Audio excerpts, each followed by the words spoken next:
Prova 1, 2, 3, prova 1, 2, 3, prova, sì.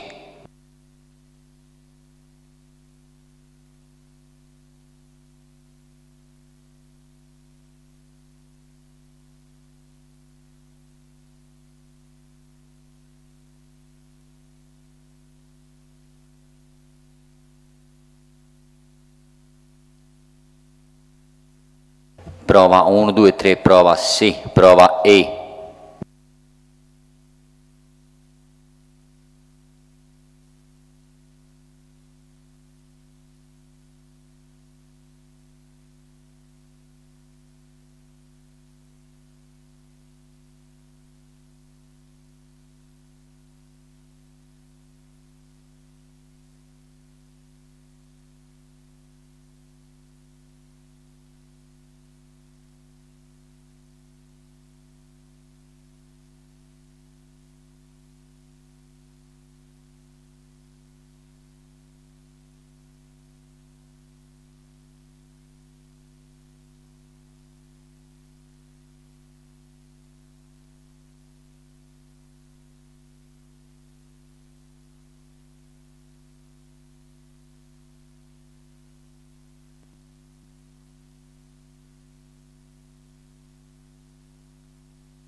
Okay, I'd like to welcome everybody to the inaugural lecture this year of the Schuman Center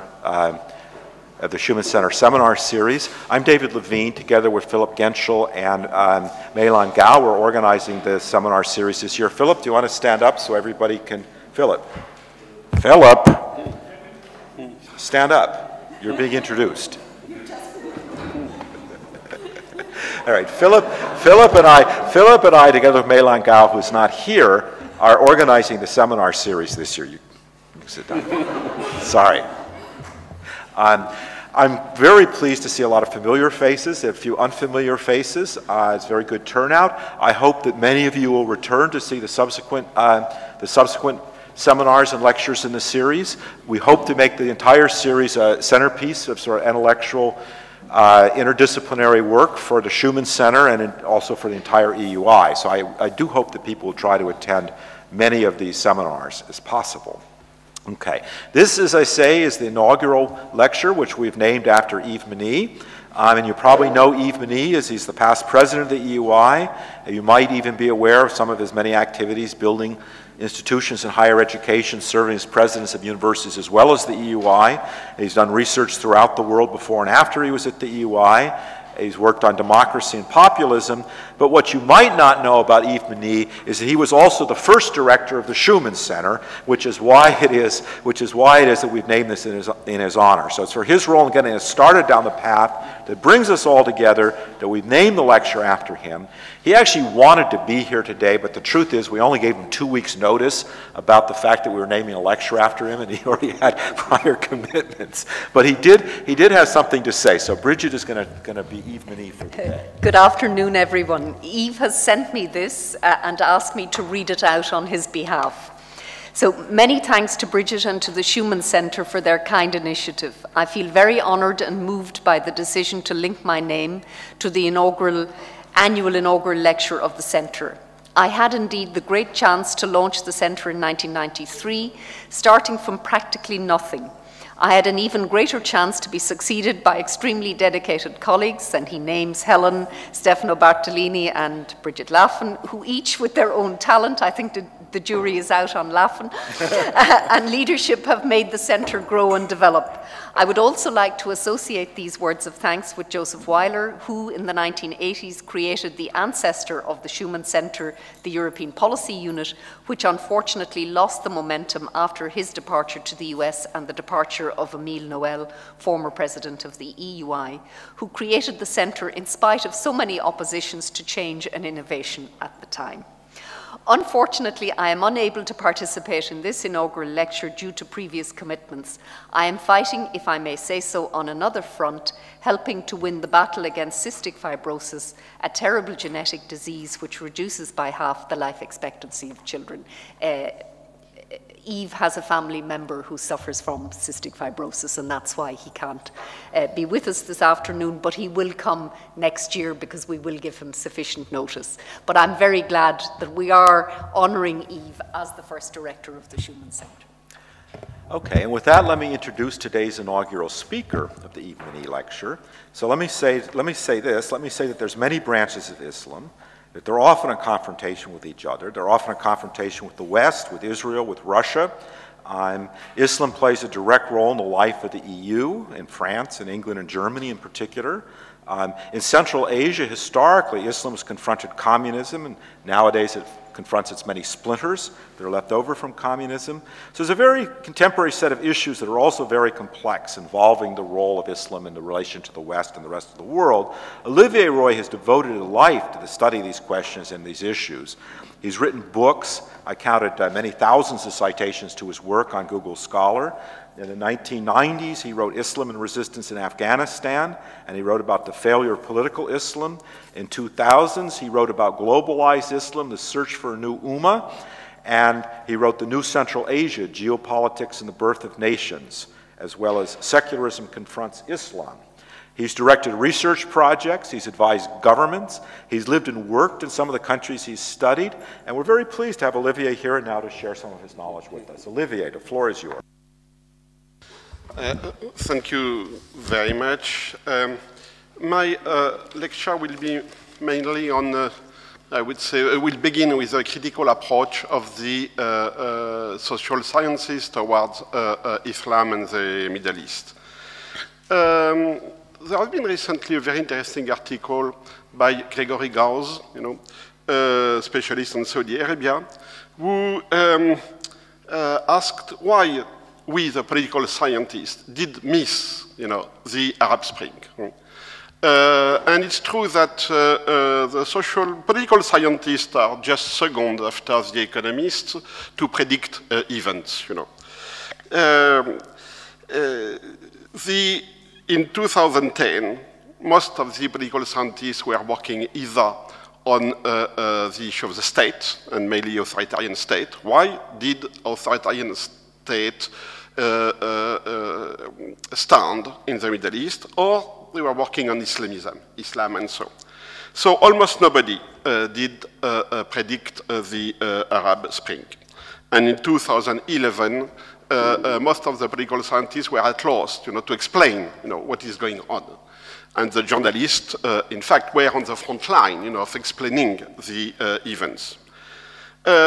In 2012, Islamism was back. The Muslim Brothers and the Nahda party won the election, so political scientists jumped, on the train saying, Islamism didn't fail, Islamism is winning, and so and so.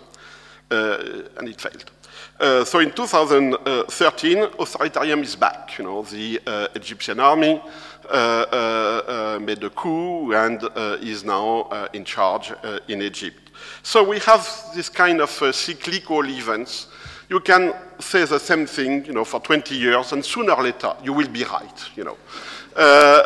It's the Swiss proverb, a broken clock is right twice a day. And you just have to stand with your point for 20 years. It's exactly what I did, when I wrote The Failure of Political Islam 20 years ago, and regularly I'm right, And I think I will be right for the next 20 years, So the problem is that then we are stuck to the media time, And if you look at the medias, every day is a turning point, Something extraordinary is happening, Usually the situation is getting worse every day. That's the media law. And every year, of course, is the beginning of a new era. More than that, I would say, when political scientists do predictions, many predictions are in fact full of value judgment. The idea, for instance, that the different wars in Gaza and in Lebanon will trigger a new intifada, a new revolt of the Arab street, a new radicalization of Islam, and so and so. But it's always based on a feeling, and not on facts, because we don't have facts on this issue. So, what is the problem of the studies on Middle East and Islam? The first is politicization. It's a very highly politicized field. Of course, it's not the first time. Studies on communism were politicized, by definition. And if you look at people working on China, although there are a lot of political disagreement among themselves, but nothing to the level of the Middle East and Islamic studies. In the USA particularly, more than in Europe, the Middle East and the Center are, I would say, roughly speaking, divided into two categories. The majority being with a pro-Palestinian sensitivity. I'm not saying militantism, that's another story. And a few other on pro-Israel sensitivity. And the fight, the struggle is in the academy is very strong. You have this website, Campus Watch, which is dedicated to checking, the pro-Palestinian position of the scholars of the Middle Eastern centers, for instance, and to publicly denounce them. So it's a very, very polemical issue. But it's also, and it's quite normal, a very emotional issue. If you look at the number of op-ed blogs written by scholars on Middle East, you will be struck by the emotional dimension, the appeals to feeling, personal testimonies, judgment of values, appeal to do this and that, you know, call for the decision makers to take this or that kind of decision. And of course, there is a crisis in the Middle East every month. Yeah. So there is a lot of opportunities to express his or her own point of view. And also, we have another element which exists elsewhere, but is very strong with the Middle East too. It's the role of the think tanks. You know. Think tanks are in fact leading the debates, and the think tanks are not at all separated from the academic.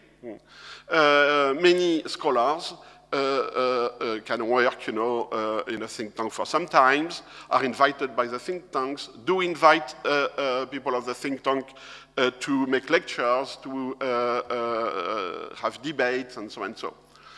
So, as you know, the role of the think tank is to provide an analysis of the situation with policy recommendations. And so, of course, by definition, the fact that the think tanks lead the dance, if I can say that, accentuates the politicization of the field. Of course, some scholars could say, we have nothing to do with that, you know. We should abstain to write op-ed. We should abstain to work with think tanks. We should abstain to advise governments on these issues, you know, and go just for scholarly works. For the archaeologist, it doesn't create a real problem, you know.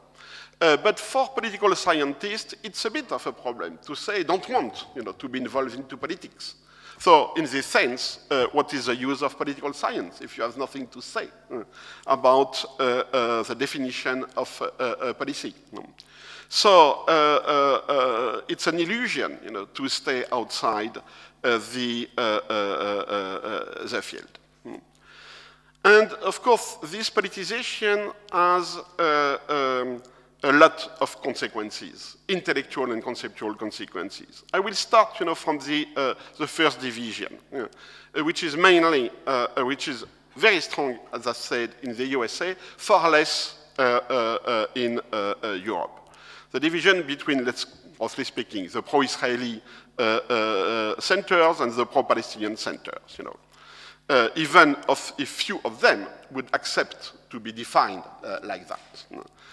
But once again, just look at the op-ed written by the members of the different institutes, and it will be clear. Usually, among the first, let's say the pro-Israeli institutes, you have the dominant thing is an essentialization of Islam. You have this idea that Islam is a global factor, which explains the policy of Hezbollah, which explains Hamas, which explains terrorism, which explains anti-Semitism in Europe, which explains radicalization of the youth, and so and so. So it contributes to bring together the issue of the geostrategy of the Middle East, immigration, and Islam as a religion. Right? But the problem is that this view is in fact shared, you know, by many scholars of the other side, if I can say that. Usually the pro-Palestinian institutes are very close to the works of Edward Said, you know, Orientalism. The idea that one should deconstruct precisely Islam as a tool of inducing, I would say, the people of the Middle East into some sort of false consciousness. Right? Problem is, there are two problems. One is the importance in the Middle Eastern centers, and it's true in Europe and in USA, of Islamology, the studies of Islam as such. And by definition, Islamology is essentialist. By definition, there is the idea that there is a Islamic political thought, which has been constructed since the time of the Prophet, but mainly based on the teachings and the practices of the Prophet himself. And even if this discipline, Islamology, agrees that there has been a lot of controversy inside Islam, a lot of different trends, thinking, and so on and so. Still, there is this idea that to understand Hamas, or to understand Hezbollah, or to understand Al-Qaeda, you have, to go back, to the history of the Muslim world. So usually, if we go back to the two camps, to the two sides, if I can say that, they agree that Islam is the explanation, but they disagree of what is the role of Islam.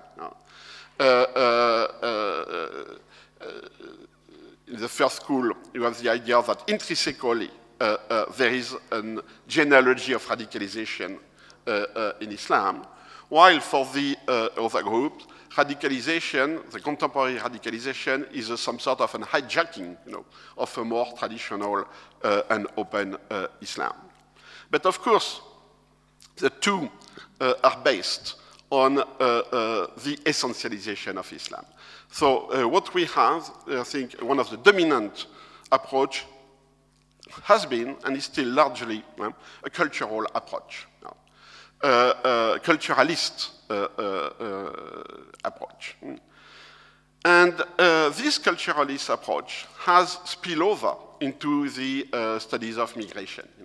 The idea that if you want to understand what is going on in the Paris suburbs, well, you have to look at Islam. The Salafization of the second generation youth is either an heritage or a quest for identity or what you want, but that the Middle East is still the explanation of what is going on among immigration. And it's clear that the immigration studies are largely influenced by a multiculturalist approach, which is precisely a culturalist approach first. The idea that Islam is still one of the dominant factors to explain, through very complex different processes, but to explain what is going on. And the endeavor by Edward Said to deconstruct essentialism, for me, is a failure. Because for the main reason is that the discourse of the oppressed people is, according to Edward, mainly, using a framework, an intellectual framework, which is the intellectual framework of the colonial power. That the, so in this case, the oppressed, who revolt, have revolt as the only way of expression, but they have to borrow, the categories under which they revolt from precisely the colonial powers. The theory of alienation is going very far, because in a sense, there is no real authenticity in the discourse of the revolt. Take an example, the veil. The veil is analyzed as a protest for identity. Okay. But if you ask the girls who take the veil, not the traditionally veiled people, but the young, educated Muslim girls who take the veil, many of them would not speak about identity, or they would use the term identity because they understand that you understand the term identity. But if they speak about religion, they are not understood. The idea is they don't know what they do. They take something which is a form of submission, the veil, to express themselves as actors. But the idea that it's not a form of submission, or it's something else, is not really accepted. The idea that, yes, there is a religious dimension, which is not linked with, not necessarily, possibly, but not linked with culture, or with oppression, or with post-colonialism, or with racism, is not taken seriously. I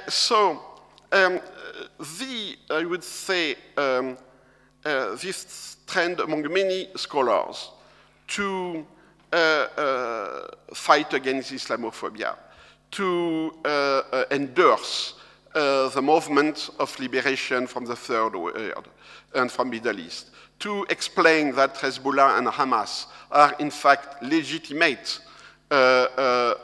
freedom actors, if I can say that, just ignore their own religious dimension, and consider them, these movements as purely political actors. So we have here something which is a real problem to study Middle East, is the secularizing effect of social sciences. Social sciences have a problem to consider religion as religion. And even then the religious people translate the religious feelings into a discourse, a vocabulary, which they see as acceptable by the researcher. And identity is typically one of this kind of register, if I can say that. So another example, is the debate in Europe and the USA on Islamism. What is Islamism? Is Islamism just the contemporary form of Islam into politics? And then we have to go to the starting point, the first society with Muhammad, then going to the different thinkers, Ibn Taymiyyah, Hassan al-Banna, Said Qutb, and at the end, bin Laden, So some sort of historical and religious genealogy, which will explain present contemporary phenomena like the Muslim Brothers, Nahda, through the lens of Islam as an invariant, Islam as an essence. And it's true that Hanouchi or Hassan al-Banna would use this approach.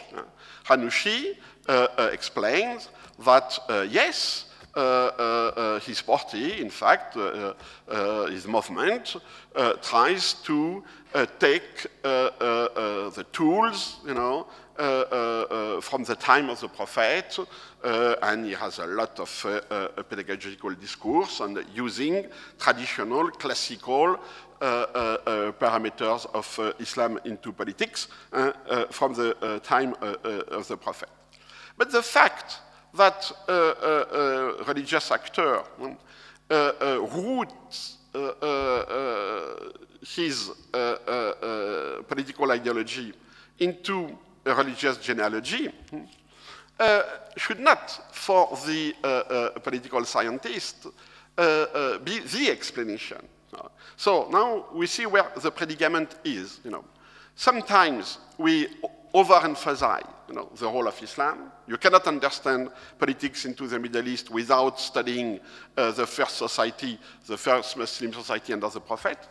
And sometimes, on the contrary, you say, okay, all that, it's a discourse, but we have to deconstruct the discourse and to go to the real things, class struggle, identity, post-colonialism, migration, etc. So the problem is how to get out of this predicament. As I said, the deconstructionist approach is not satisfactory for me because it deconstructs the discourse on Islam, but it doesn't address the real society. A very good book a very good bad book, if I can say that, you know, is the book of Frederick Volpi on Islamism, deconstructing Islamism. It's not the title, but the idea is that. So it takes everything which has been written on Islamism, and it shows that it's always contradictory, it's always ideologically loaded, it's always associated with a political strategy, it's always, in fact, a plot from the Western intellectuals in order to maintain at least the cultural domination of the West. But at the end, what about the Muslims? What about the real people? Because they use the same kind of terms.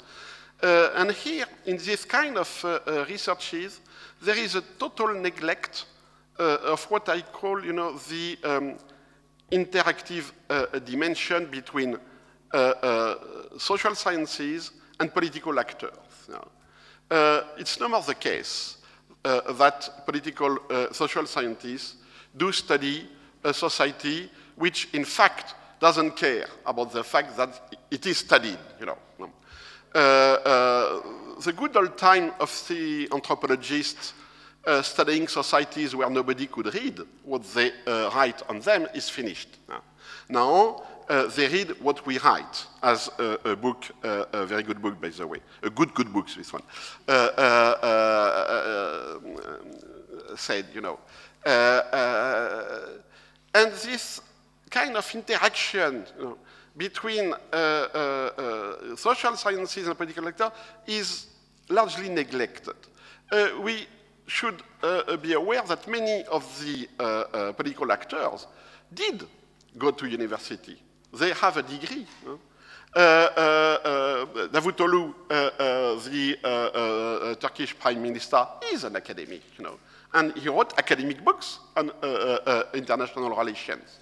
Ranucci works with James Piscatori, you know, and wrote articles on the concept of civil society in Islam. You know. He is also an intellectual. An academic is another story, but he is an intellectual. Many of this of the Islamist movement did create think tanks, you know, in order, you know, to adjust their political thinking to the academic market, you know? And they contribute to the collective shaping, you know, of a common knowledge in social sciences on the Middle East. Just personal anecdote. When I wrote The Failure of Political Islam in 1991, there was an uproar among the Islamists, of course, because I was saying that they will fail, you know, not necessarily to become prime minister, but to put in place an Islamic society and explain why they will fail. And at that time, so the only people who were not so bad with me were the Iranians, you know. The mullahs asked me to make a conference in Rome, just to show me that, so the mullah who was heading the conference, he said, Professor Roy, you wrote a book, The Failure of Political Islam, but we won.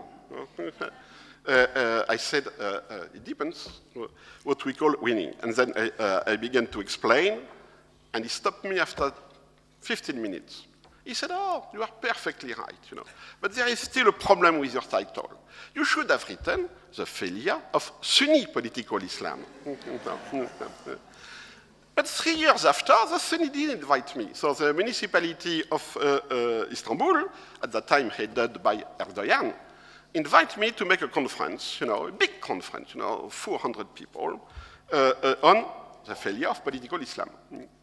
So I came, and I had a very bad experience, of course. The audience was polite, but not happy about my title, you know.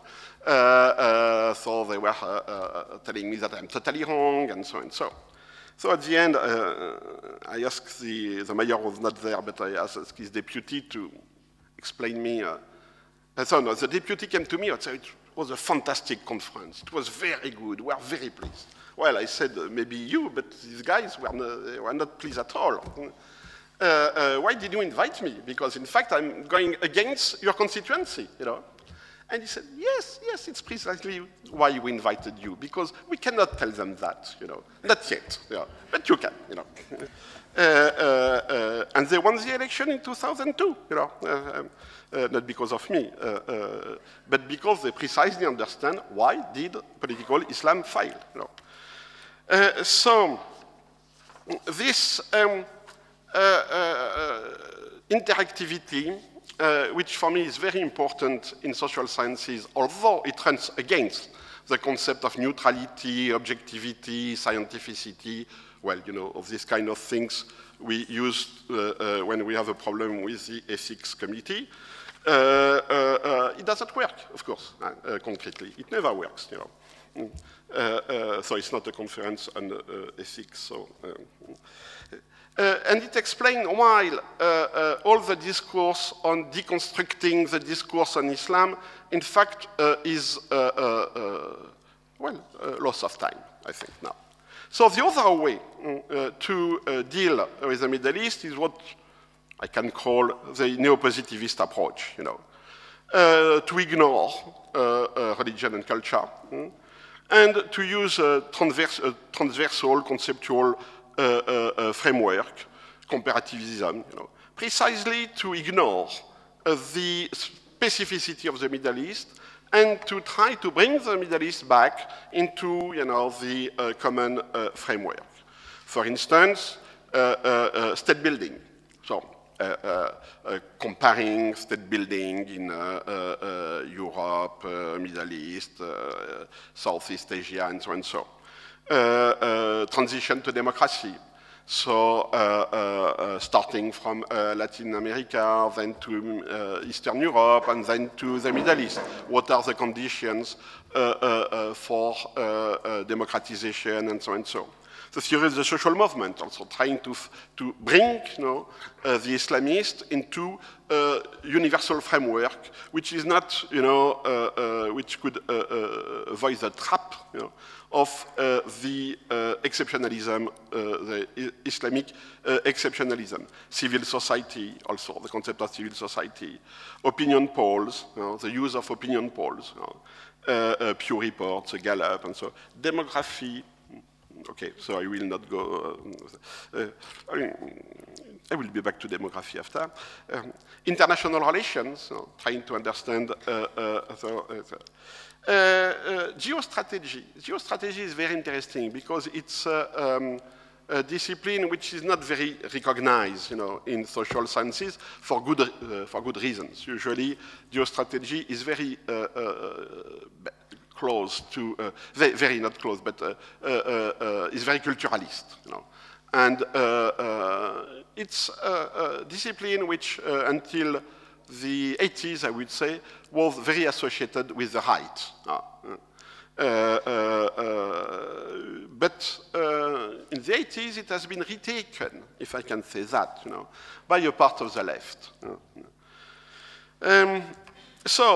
But this multidisciplinary approach led to a lot of good works, you know, good field works, you know, good papers and so and so. But with a big problem, you know, a difficulty to precisely have a global picture of what is going on in the Middle East. So that's the story of we have to put bricks, you know, and then we will understand, you know, that working on the Middle East is like the same than working on every other field. Each PhD is a brick, you know, to build the science. You know. Problem is that with bricks you build walls, you know, and not really a conceptual framework. You know. So we are here, you know. There is an inadequation, you know, between social sciences and what is going on in the field. A problem to understand, which explains why we use the use, not we, but the use of imported concepts like terrorism, security, and geostrategy also, to understand what is going on, the importance of the of think tanks, and the importance also the role of journalists. You know. On the Middle East, we have a lot of very good journalists who spent their life studying Middle East, who speak fluently the local languages, and in fact, who are the guys who built the knowledge on Middle East, which is also a challenge for political sciences, because often we disagree with these journalists for many reasons. One of the reasons is that these journalists end as political actors. When you write for the New York Times or for The Independent or for Le Monde for 20 years, you are no more just an observer. You are an actor. You meet the president, you meet the ministers, you meet the ambassadors, everywhere. And people read you. You can be instrumentalized, of course, everybody can be instrumentalized. But what you say as a journalist is precisely part, not only of the debate, but on what is going on. It's clear that, for instance, the French or the American governments take decisions on the Middle East after reading the newspapers, and not after calling the Middle East Center, the next Middle East Center. So, if we go there, if we look at that, we have some sort of, I would say, little use of the academic knowledge. And if once you go back to the op-ed written by colleagues, what you have, is, well, to put an end to the Islamic State in Iraq and so on. So we should first solve the Israeli-Palestinian conflict. Okay. If we want to put an end to the revolt of the young second-generation Muslims in Paris suburb, we should put an end to the Israeli-Palestinian conflict. If we want democracy to take roots in the Middle East, we should put an end to the Israelo-Palestinian conflict. Nobody will put an end to the Israelo-Palestinian conflict, except maybe the Israelis and the Palestinians. And they don't care about our concerns, they don't care about the theory. So we have here the problem that the conclusions of many so-called academic researches are wishful thinking, or militant position. And it's a big problem. So my first intention was to stop there, but because I did not want to make any policy recommendations, nor any wishful thinking, just to end on a realistic and cynical analysis. But I have 15 minutes more, so I'm obliged to go to the... the problem is that the multidisciplinary approach, by studying, little boxes, etc., doesn't lead to a global vision of the Middle East. So we have to keep this idea that, yes, we should have a global approach, and not an approach bricks by bricks. Field should be the priority, knowledge of the societies. And it's here that the journalists are good, because they have the field. We have given the fields to the journalists. It's more and more difficult for a lot of reasons for young researchers to make field studies in the Middle East. There are good reasons, security reasons. Regularly, in my former French institution, the CNRS, the guy who is in charge of security, who is always a military officer, ingénieur de l'armement. I never understood why, It's always a guy who is a military engineer coming from the people who make the weapons,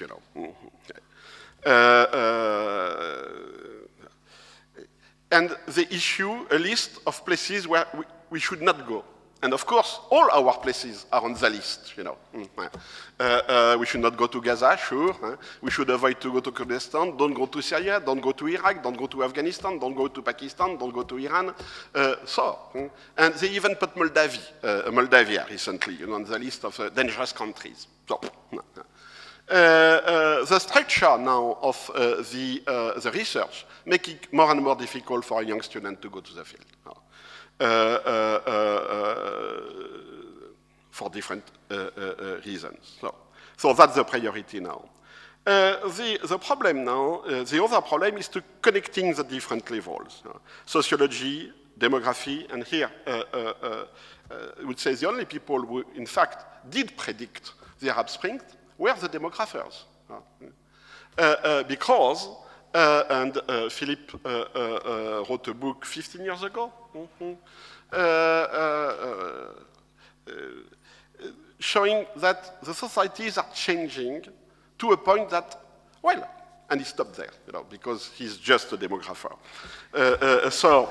Which is good for people like me, you know, because we can jump, you know, he did the job, and I can jump as a political scientist, saying, well, there is such a change now in society that something will happen. Democratization, you know, I think he never used the word, but it's what we could call a real interdisciplinary approach. You know. We know that the society are changing. What does it mean? What will happen? You know, we can work from that. But the big problem, of course, as usual, is with Islam, is this kind of blind spot in political science about religion. How to understand Islam. And all the theory of democratization, of modernization, all are based on the idea that, well, to have any positive change in the Middle East, there should be some sort of secularization. So as I said, the theory of secularization is at the core, you know, of social sciences. And it's a pity, because it doesn't work like that, you know.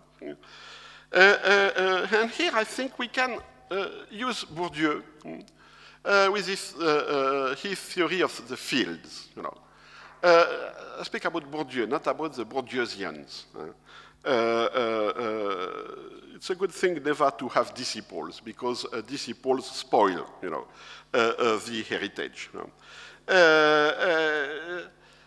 There is an autonomy of the religious field. And not just because the religious field is also a mirror of the relation of the power relations, but also because it has an autonomy, a real autonomy.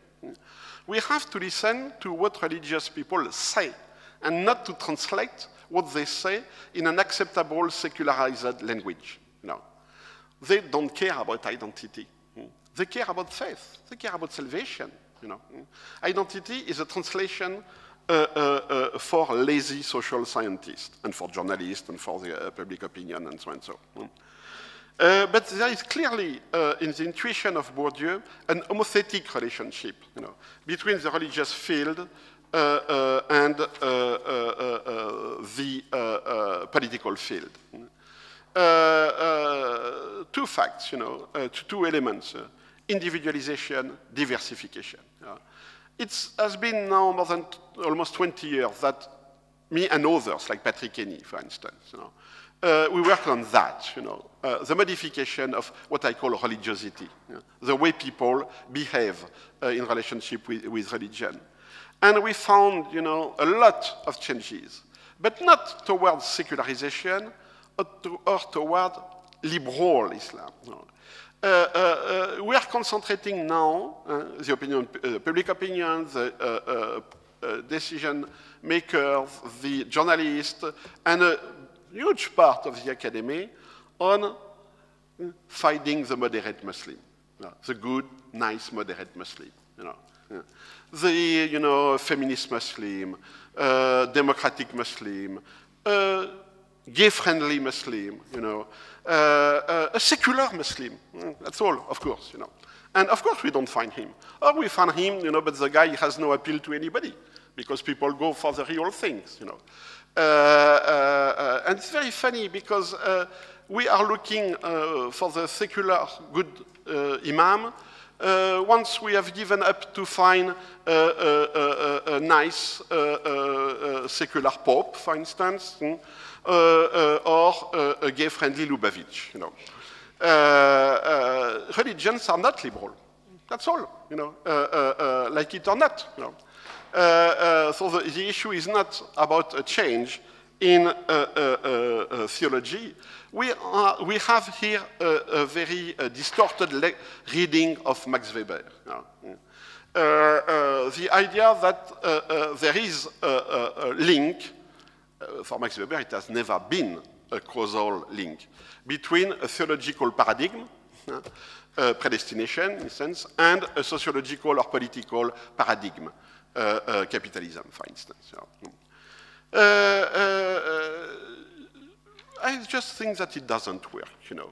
But it's very funny how this reading of Max Weber is popular, because it gives the impression that it explains everything, you know. As long as there is no theological reformation in Islam, there will be no democracy, no secularism, no feminism, and so on and so on and so on. It simply doesn't work, and it will not work. The idea is, on the contrary, not to focus on theology, but to focus on religiosity, the way people behave towards religion. And this is a trait, you know, which is, for me, one of the key of the understanding of the situation. So now, just to make some sort of global picture, what is going on, you know, in the Middle East in 5 minutes, you know? The big stories, you know, the big narratives are dead. Pan-Arabism, Pan-Islamism, etc. The Israelo-Palestinian conflict is no more at the core of Middle Eastern politics. It's the margins, you know, and nobody cares. You know, the idea that it's the key of what is going on in the Middle East doesn't make sense. You know. Al-Qaeda never really cared about Israel. The Islamic State, the so-called Islamic State, doesn't really care about Israel. You didn't have any big demonstrations in the Middle East after the last Israeli operations against Gaza. You know. The only big demonstration was in London, you know, as usual. In Paris, you had 10,000 people. It's nothing, you know, for France, you know, where the people go to the streets for any good or bad reasons, you know. So, of course, the Israelo-Palestinian conflict has still a huge emotional load. You know. But if you read the op-eds in the New York Times written by scholars on Middle East in the USA, you have the impression that this is the key. It's no more the key. Scholars are still debating about the two-state solution. There will be no two-state solution. It's too late, you know. And on the spot, everybody knows that. You know, Hamas knows that. The Israelis know that. The Palestinians know that. You know. So there is a total discrepancy between what is going on and the narrative on the Middle East. Political Islam is a failure. And now we have the empirical proof, you know. Nahda, the Muslim Brothers, they don't know what to do where they are in charge. You know. They have no specific Islamic way of running a country. And what do they do, like the AKP?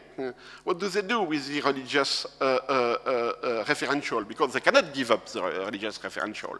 It's their trademark. Well, they go for a Tea Party vision or a Mormon. No Mormon in the room, okay. Or a Mormon conception of what society is. Look at the so-called Islamization of the society made by Erdogan. You know, the secularists say, oh, he's Islamizing the society. And they give a lot of examples, you know. He wants to restrict abortion. Ah, okay. In Iran, nobody cares about abortion, you know. But in Utah, yes, many people care about abortion. He wants to prohibit alcohol from the campus. It's the typically American, you know, it's a big debate on the booze on the campuses. He wants to forbid the cafe to sell alcohol on the sidewalks. It's exactly what is going on in Atlanta and many countries like that. He wants to prohibit, to criminalize adultery. You have 10 American states, you know, who have a law against adultery, and 3 others who have a law against sodomy too. Still in charge. She's still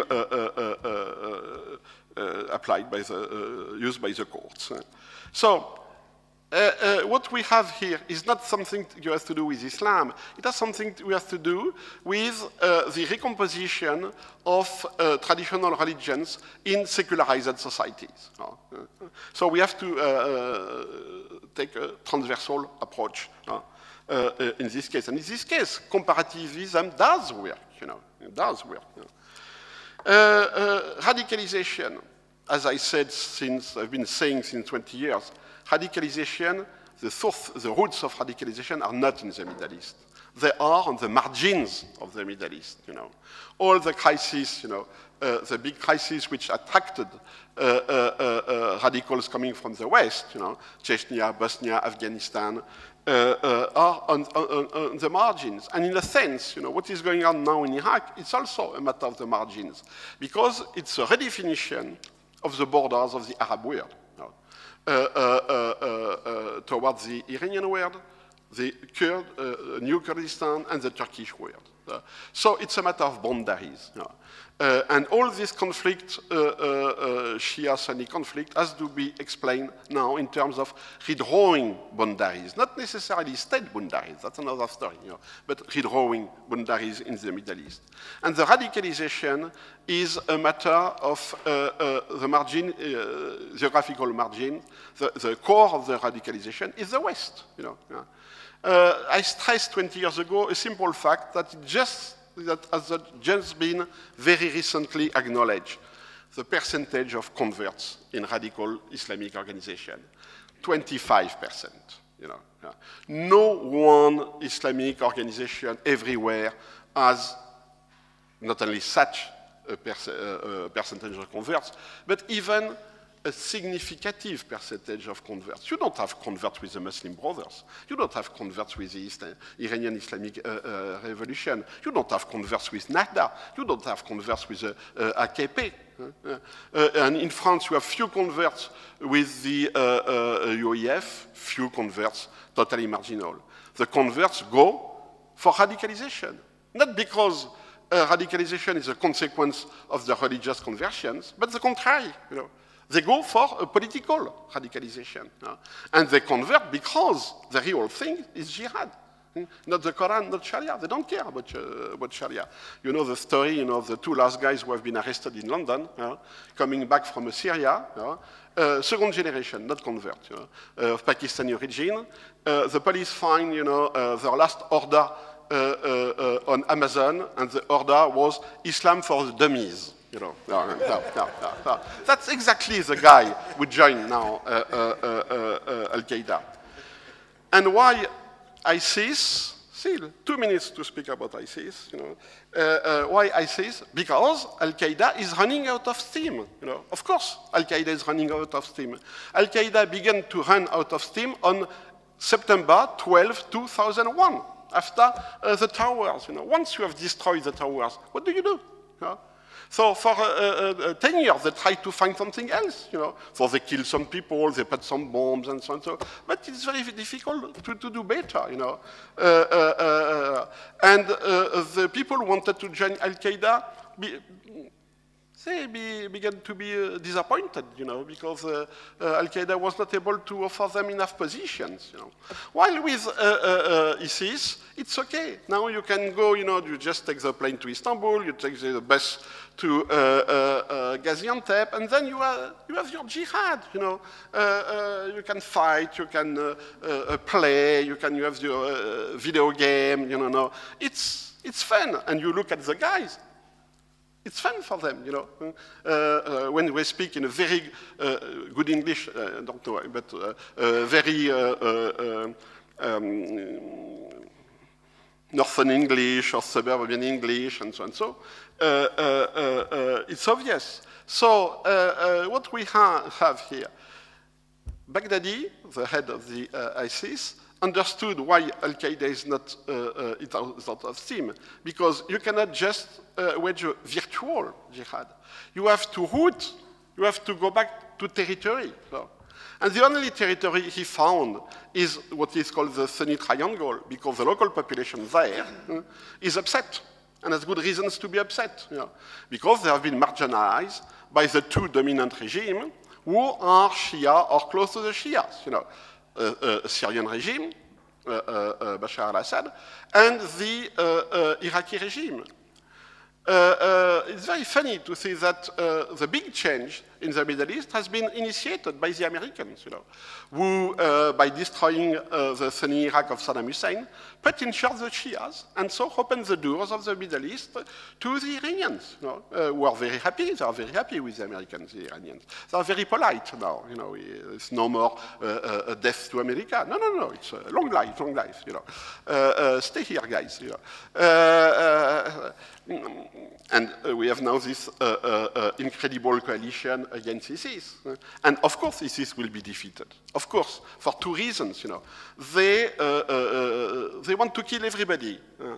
And it's not a good strategy. You have to make choices, because if you say to all the other people, we'll kill you, then, the guys, so the weaker leave, the Christians, the Yazidi. But the Kurds, the Shias, the Turks, no, they will not leave, they will fight back, and then the other problem is rooting in the local population.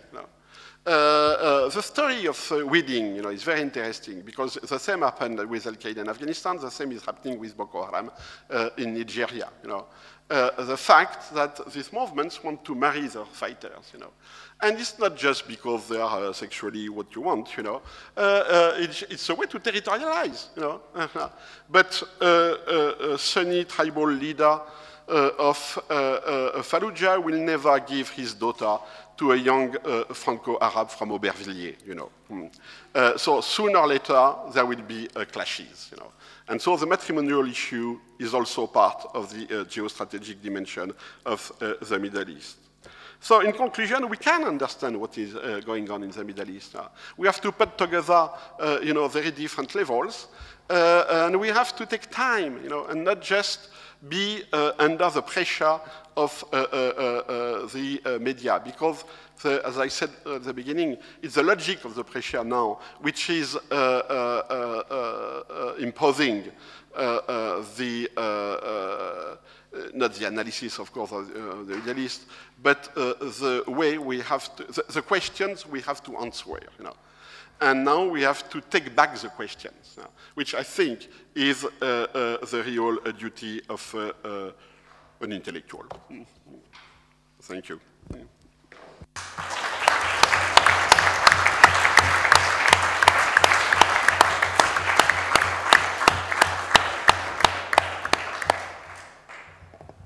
Okay, we now open the floor for questions. I think should we try to take them 3 at a time?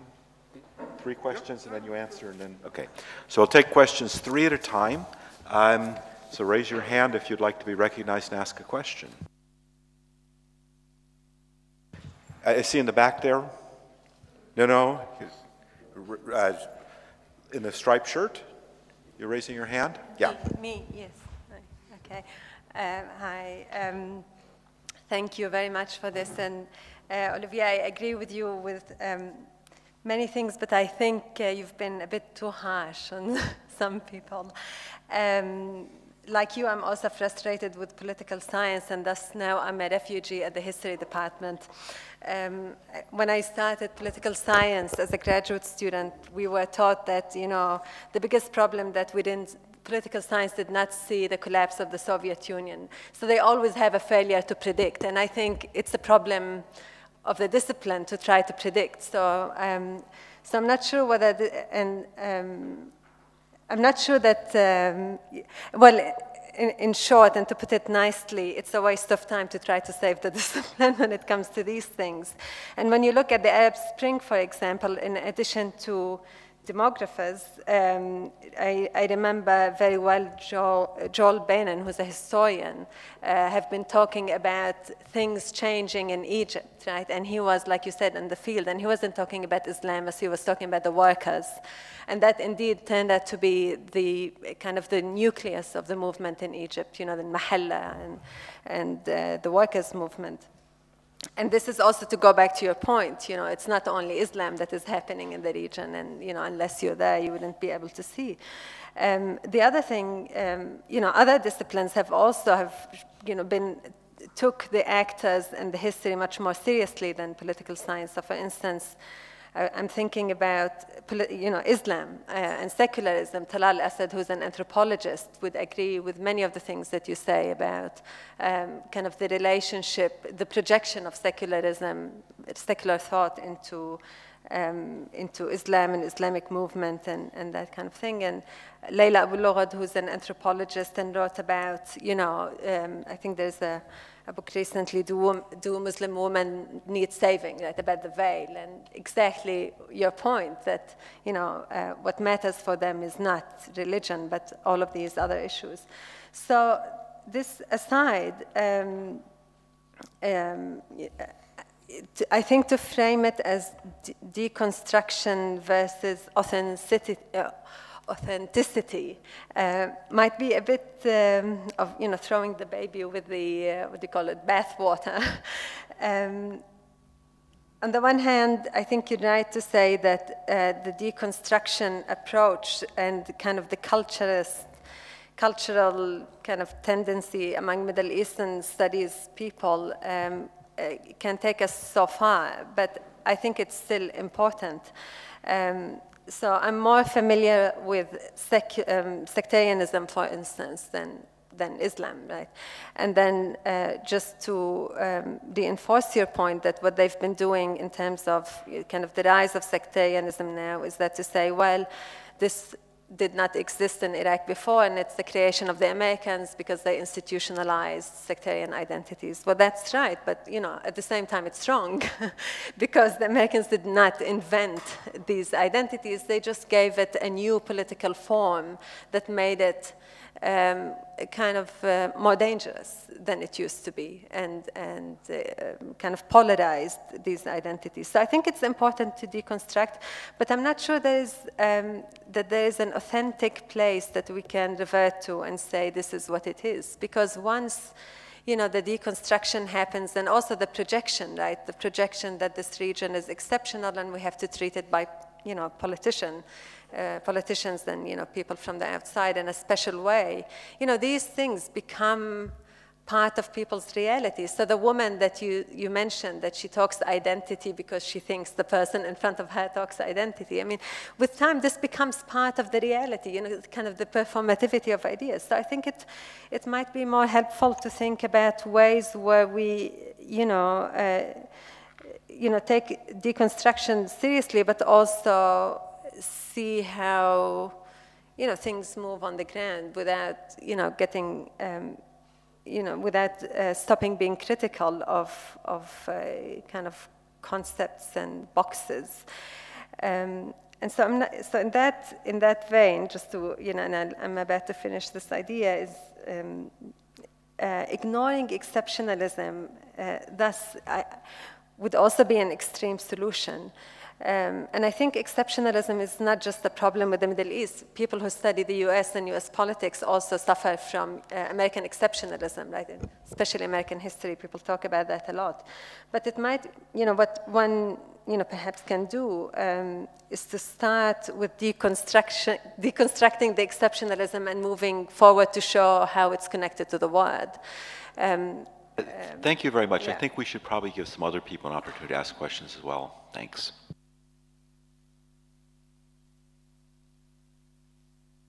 Thank you, Olivier. I agree with your major point, but I wanted to try to make a defense of the third scene, comparativism, because I think it addresses also your very skeptical views of literature in this area, which I don't share 100%, let's say. So first of all, I think I'm guilty of this sin, but what pushed me towards comparativism, even with an area which I don't know very much, like the Middle East, is the fact that my impression was that area studies in general were jeopardized by the tendency to focus too much just on specific type of explanations, and that you need some comparatists who maybe doesn't speak the language, but could try to provide a partial view, a partial interpretations. And related with this, when I started to do this, so to try to compare, I've read a lot of the literature which you criticized. I think your critiques are fine, but I wonder if we don't need also this type of literature. For instance, it is religion, but also something else. It is religion, but also identity. So I wonder if the richness doesn't come exactly, like in other areas, from the fact that there are many partial views, that you can criticize a partial, but help understanding the whole.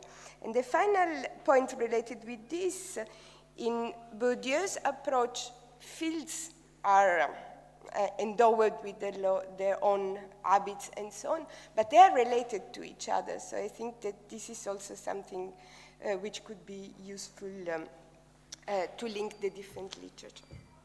Thank you. Okay, we can take one more question if there's another question before Philip.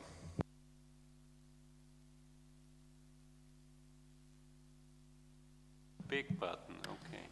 Thank you for a fascinating talk on a topic I know next to nothing about. The question I have is simple. Why are some people religious and others not? And why are some world regions more religious than others? Okay, well now, hear from the speaker before we take any more questions. I agree with both of the first questions, critics. Let's take it as a prediction. The issue is not to predict the time, when something will happen. That's something which is, I think, not our concern. The issue is to predict what will not happen. The possibility of change. And I think on that there was some sort of a weakness. Predicting an event doesn't mean that you know. For instance, the Islamic Revolution of Iran, was a surprise for all the scholars. I think of my colleague Nikki Keddy, who was the expert on the Iranian Shiism and clergy. And 1 year before, and Fred Halliday also, they published a book 1 year before the Islamic Revolution, and they both said, oh, the clergy is finished, the society is modernizing, secularizing, and so on, and boom. But there was a guy who predicted quite accurately the revolution. It was the head of the French intelligence agency at the embassy in Tehran. So I asked to meet him, some years after. And I asked him, how did you, predict? Oh, he said, the guy didn't speak Persian, came just 6 months before the event, and so I said, how did you predict? He said, it's easy. So I didn't know anything about Islam, so when I came to Tehran, I read the Quran, and by reading the Quran, I said, but it's a revolutionary book, something will happen, Okay, so he was right, but for quite wrong reasons, So let's forget about prediction now. About the other disciplines, I fully agree. We need. And the anthropologists did very, very good work on Middle East.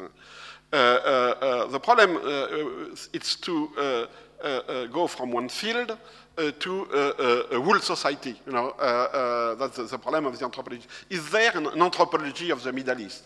My good friend Dale Eichelman wrote a book, The Anthropology of Middle East, and he's a very ambitious guy because the next edition he added Anthropology of the Middle East and Central Asia. You know, so, of course, you can say that something called tribalism is to be found in Morocco, Yemen, Afghanistan, and so on. So, but you know, the idea that there is something in anthropology which is typical of the Middle East is also a bit of a problem. You know. Deconstruction and as well, and for Donatella, comparativism. I have a critical approach, but I never said that it's not useful. I think we should begin with deconstruction, you know, and we should use comparativism. A problem I have are the limits, you know. The deconstructionists at the time, they cannot stop to deconstruct, you know. So it's a deconstruction of the deconstruction, you know, because there is always a guy who deconstruction better than you, you know. And at the end, okay, so what we do? So the problem is then what does the subaltern say, you know, because he or she says something, you know. They do something, you know. The new terms that are very now fashionable, agency, empowerment, you know. Okay, it's a fashion, but it makes sense also, you know. Here the problem is still, I'm not saying, you know, that religion is just religion. Religion is also identity. Religion is also culture. But what doesn't, what is impossible to reduce, you know? What is the thing that you will not bring in your box? And precisely the thing which will make the problem. It's that which is interesting me. But you're absolutely right, you know. We cannot say our religion is something that social sciences cannot understand, and so we have to acknowledge this irruption of the sacred. No, I'm not saying that. The only guy who defined religion like that, contrary to what many people think, was Foucault. You know? When Foucault wrote about the Islamic revolution of Iran, he said religion is precisely the absolute negation of politics. And so it's a miracle, but it cannot last. Because, of course, there will be next morning, and of course, politics will be back. So he defined the religious revolution as a strike of politics, you know. But he said very explicitly that it's not sustainable. So, and of course, that could be sociology of religion, sociology of religious practices, of course. But the moment, you know, when religion is precisely not translatable, is precisely when it becomes a problem, you know, and it might take the form of violence. So what to do with this kind of violence, you know, and with violence in general, by the way. And last question: why are some people religious? I don't know. It precisely, if I could answer your question, would precisely mean that religion is something that you can put in a box, you know, and define, you know, in a. But my guess is that when religion appears to be just religion, it's because it's on the verge of secularization, which might be good news or bad news, depends if which side of God you are. Rainer. Well, like Philippe, I know very little about the Middle East and a little bit more, but also very little about Islam. So I'm just trying to understand the nature of the argument that you proposed to us in a very refreshing talk. The first part I understood as making really extremely opposite kinds of critiques. You criticized those who take Islam as the explanans, the cause of phenomenon that we then can explain, but you equally criticized those who take the Islam as the explanandum, you know, something that needs to be explained by other kinds of social, structural, economic, whatever causes. So, you know, what's the perspective from which you can state both kinds of critiques simultaneously? Similarly, you criticized you started actually by saying the whole field is too politicized. You know, which means there is not enough distance that we take from politics, but you also criticized the neo-positivistic attempt to create some distance between the researcher and the object, you know, and look at it from a non-politicized perspective. So again, the question is, how can you have both kinds of critiques at the same time? Now, I was hoping for more towards the end, and there was something more towards the end that I find very promising. There were certain positive recommendations how to do proper social science, if you wish, on these phenomena. A global approach to the region, to understand it comprehensively, taking religion seriously. I think this is all very valid. And then two specific comments that left me, you know, wanting to hear more. One was that the source of radicalization in the region comes from contested boundaries, not just politically, probably also religious ones between Shia and Sunni, etc. And secondly, that the radicalization starts from the West and is in a way imported into that region. That seems very interesting, but can you give us, please, more that would allow us to understand why now and why there? We have another question over here. Yes, Olivier, thanks very much for your fascinating presentation. Actually, I would have two comments. The first one is purely academic, but it has to do with your own background. I was questioning about when you were, you know, at the beginning when you were mentioning the fact that, you know, after the study of the communism, you know, the West today is facing a kind of, let's say, I don't know, quite irrational approach of the Middle East, or more generally speaking, the Islamic world, because it is a highly politicized field. But in terms of reflexivity, you know, you have mentioned Bourdieu, so let's go back, please, to reflexivity. So this notion of exceptionalism, according to your own background, because you have studied Central Asia, and so you have wondered about the emergence of, or the communism, you know, as an ideology. Has it been useful to you to understand the Muslim world and countries like Afghanistan and so on? And because when you were mentioning Campus Watch and some, you know, some US scholars today, they are constructing the Islamic reference as the new enemy or the new adversary of the West, you know, in the wake of the communist threat. You know, after decades of communist threat, we are supposed to face today an Islamist or Islamic threat, you know. Has it been useful for you to study, first of all, you know, communism in terms of flexibility? This notion of exceptionalism, has it been useful, you know, to understand? Because you were saying, for example, that Campus Watch is very illustrative of this, you know, of this continuous continuity. But I have the ideas. I was wondering about the fact that this man, Daniel Pipes, for instance, is the son of Richard Pipes, who was a scholar specialized in communism. And you, as a former, you know, person interested in communism and today in Islamic studies, do you feel it's kind of, is it some usefulness in the study of your topic today? And the second point is more personal, so I would like to make a kind of tribute, because you gave us the desire to learn about Islamic societies, and your experience has been, you know, tremendous in our desire today to continue and to join the new generations of scholars, you know, dealing with Middle East studies. So thank you very much. This will be the last question, and we'll hear the speakers reply, and then we will adjourn for drinks after that. So, following up on Rainer's question, in the very end, you made a strong prediction about the Islamic State. You said for two reasons they will not go anywhere. The one is they make too many enemies, killing everybody, and the other one is they are not rooted in society. The Fallujah guy would never give a daughter to these mercenaries. Now, the time perspective of this prediction would be very interesting.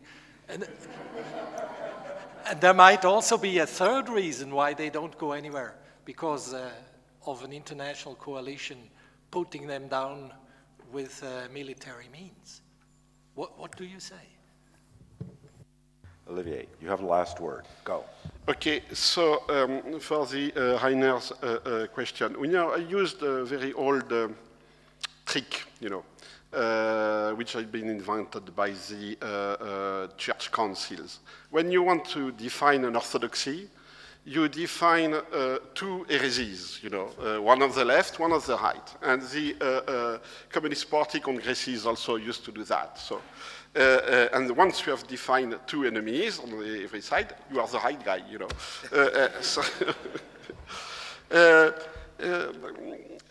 in fact, Islam as an essence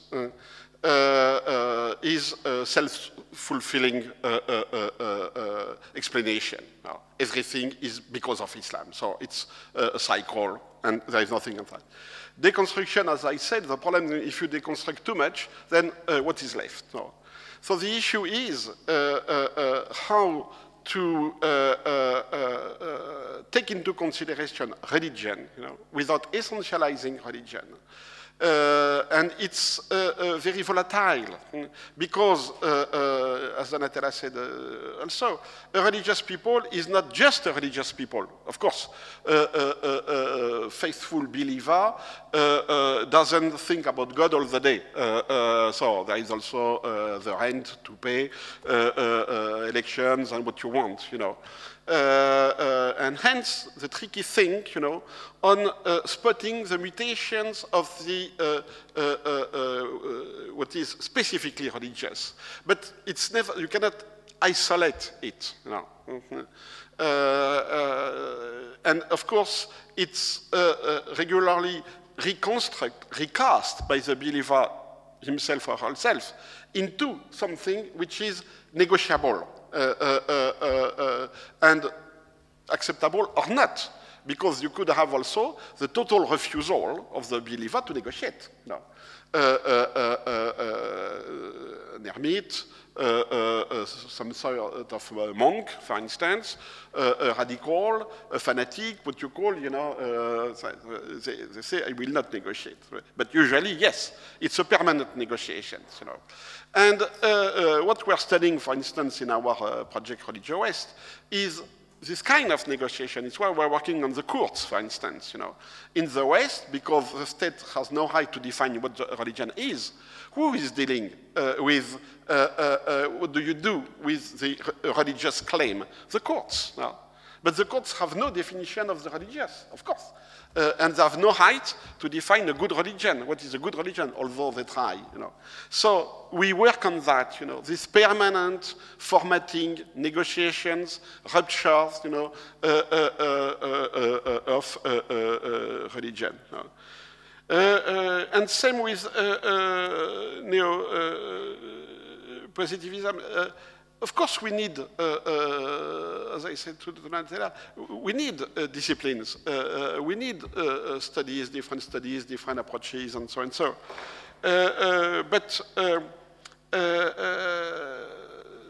And of course, politicization is unavoidable.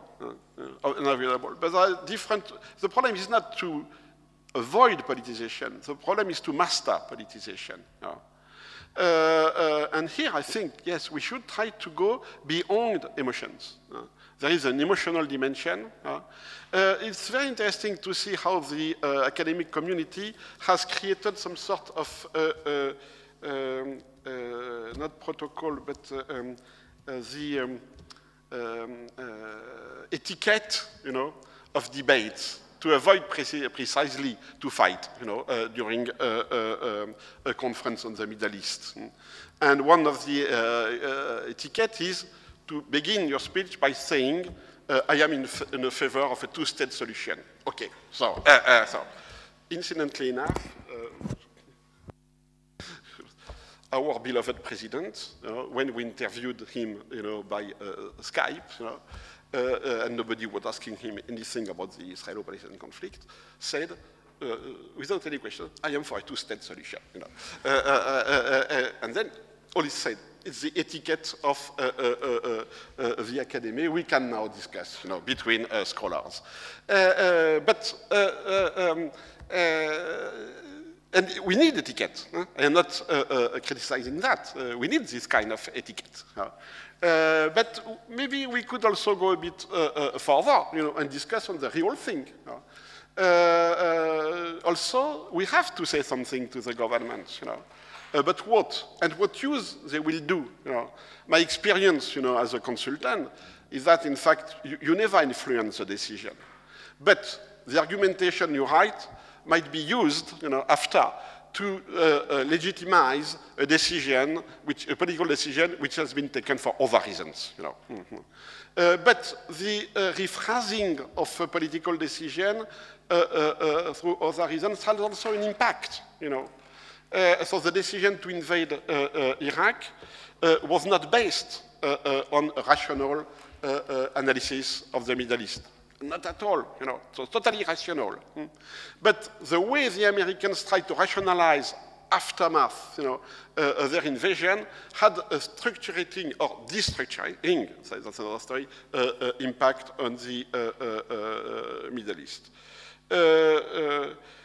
A lesson from communism, yes, studying communism first is a good introduction to understand the role of ideology, the way one constructs an enemy, the weakness precisely of this enemy, the fact that the Soviet Union was a system close to the collapse, precisely at the time where everybody thought that it was the worst, the best, dictatorship, if I can say that, in the world. So, yes, and radicalization of young radicals also was a good teaching for me. And the easiest question for ISIS, when? I have strictly no idea, but not 20 years. No, I think, and so the mic is open, and it's recorded that in 1 year it will be finished, in less than 1 year. I think it's a very fragile situation. But what will happen after? Where the people who go to join ISIS will go after? I don't know. But I think that there is something which we are underestimating is the disillusion of many young militants who go there. A good example is what happened today in France. 4 people, the family of Mera, came back from Syria. 4, one was a convert, so we have my statistic, 25% of converts. Very good sample. And they came back, and the police was supposed to arrest them, but the police missed the plane. And when they arrived, they went to the gendarmerie saying, but we want to be arrested, So and they went to the gendarmerie and they say, it was a bad trip,